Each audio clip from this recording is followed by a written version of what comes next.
श्री राम जय जय राम। श्री राम जय जय राम। श्री राम जय जय राम।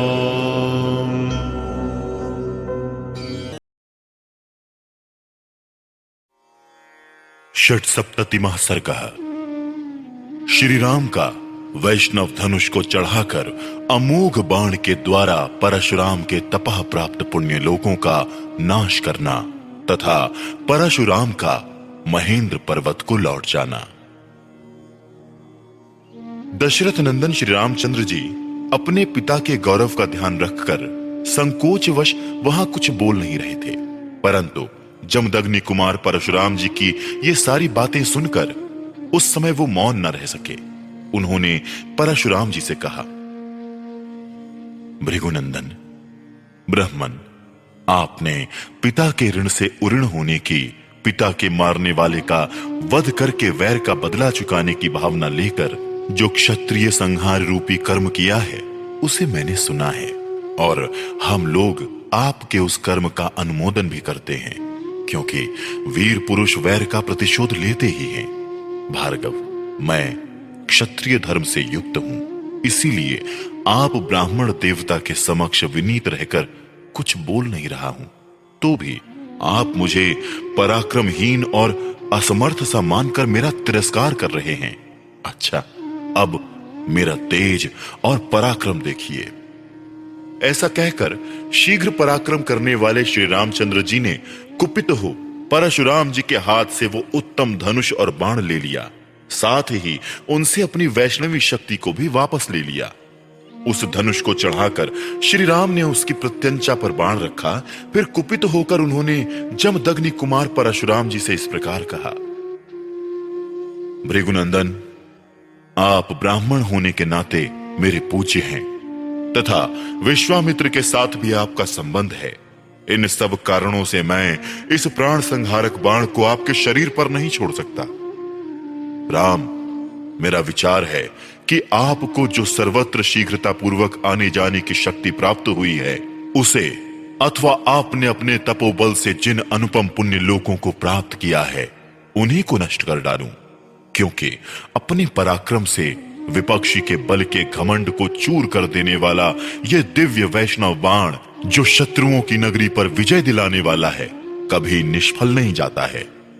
उस समय उस उत्तम धनुष और बाण को धारण करके खड़े हुए श्री रामचंद्र जी को देखने के लिए संपूर्ण देवता और ऋषि ब्रह्मा जी को आगे करके वहां एकत्र हो गए। गंधर्व, अप्सराएं, सिद्ध, चारण, किन्नर, यक्ष, राक्षस और नाग भी उस अत्यंत अद्भुत दृश्य को देखने के लिए वहां आ पहुंचे। जब श्री रामचंद्र जी ने वो श्रेष्ठ धनुष हाथ में ले लिया, उस समय सब लोग आश्चर्य से जड़वत हो गए। परशुराम जी का वैष्णव तेज निकलकर श्री रामचंद्र जी में मिल गया, इसलिए वीर्यहीन हुए जमदग्नि कुमार राम ने दशरथ नंदन श्री राम की ओर देखा। तेज निकल जाने से वीर्यहीन हो जाने के कारण जड़वत बने हुए जमदग्नि कुमार परशुराम ने कमल नयन श्री राम से धीरे धीरे कहा, रघुनंदन, पूर्व काल में मैंने कश्यप जी को जब ये पृथ्वी दान की थी, तब उन्होंने मुझसे कहा था कि तुम्हें मेरे राज्य में नहीं रहना चाहिए। ककुत्स्कुल नंदन, तभी से अपने गुरु कश्यप जी की इस आज्ञा का पालन करता हुआ मैं कभी रात में पृथ्वी पर निवास नहीं करता हूं, क्योंकि ये बात सर्वविदित है कि मैंने कश्यप के सामने रात को पृथ्वी पर न रहने की प्रतिज्ञा कर रखी है। इसलिए वीर राघव, आप मेरी इस गमन शक्ति को नष्ट ना करें। मैं मन के समान वेग से अभी महेंद्र नामक श्रेष्ठ पर्वत पर चला जाऊंगा, परंतु श्री राम, मैंने अपनी तपस्या से जिन अनुपम लोकों पर विजय पाई है उन्हीं को आप इस श्रेष्ठ बाण से नष्ट कर दें। अब इसमें विलंब नहीं होना चाहिए। शत्रुओं को संताप देने वाले वीर, आपने जो इस धनुष को चढ़ा दिया, इससे मुझे निश्चित रूप से ज्ञात हो गया कि आप मधु दैत्य को मारने वाले अविनाशी देवेश्वर विष्णु हैं। आपका कल्याण हो। ये सब देवता एकत्र होकर आपकी ओर देख रहे हैं। आपके कर्म अनुपम हैं। युद्ध में आपका सामना करने वाला दूसरा कोई नहीं है। ककुत्स कुलभूषण, आपके सामने जो मेरी असमर्थता प्रकट हुई है, ये मेरे लिए लज्जाजनक नहीं हो सकती, क्योंकि आप त्रिलोकीनाथ श्रीहरि ने मुझे पराजित किया है। उत्तम व्रत का पालन करने वाले श्री राम, अब आप अपना अनुपम बाण छोड़िए। इसके छूटने के बाद ही मैं श्रेष्ठ महेंद्र पर्वत पर जाऊंगा। जमदग्नि नंदन परशुराम जी के ऐसा कहने पर प्रतापी दशरथ नंदन श्री रामचंद्र जी ने वो उत्तम बाण छोड़ दिया। अपनी तपस्या द्वारा उपार्जित किए हुए पुण्य लोकों को श्री रामचंद्र जी के चलाए हुए उस बाण से नष्ट हुआ देखकर परशुराम जी शीघ्र ही उत्तम महेंद्र पर्वत पर चले गए। उनके जाते ही समस्त दिशाओं तथा उपदिशाओं का अंधकार दूर हो गया।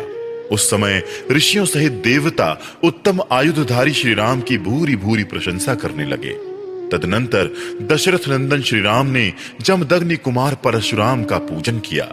उनसे पूजित हो प्रभावशाली परशुराम दशरथ कुमार श्री राम की परिक्रमा करके अपने स्थान को चले गए। इस प्रकार श्री वाल्मीकि निर्मित आर्ष रामायण आदि काव्य के बाल कांड में 76वां सर्ग पूरा हुआ।